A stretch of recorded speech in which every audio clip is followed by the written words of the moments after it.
In the $50 to $65 price range, this might be the knife for you.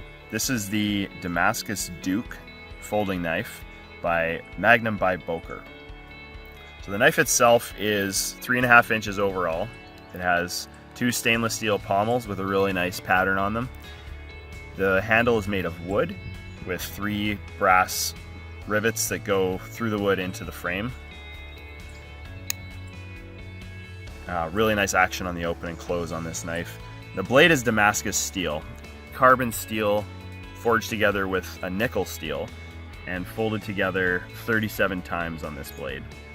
So a common misconception about Damascus steel or folded steels is that the folding actually makes it stronger and harder. That's not actually true. The folding is done to remove impurities from the steel. It creates a really nice pattern and has some advantages, but this doesn't make it harder than a tool steel like a D2 or a T10 or something. This knife, it's really nice and light. It has a blade width of about 4 millimeters as well. This is a really nice choice for camping if you want something light that folds and has a really good steel blade as well.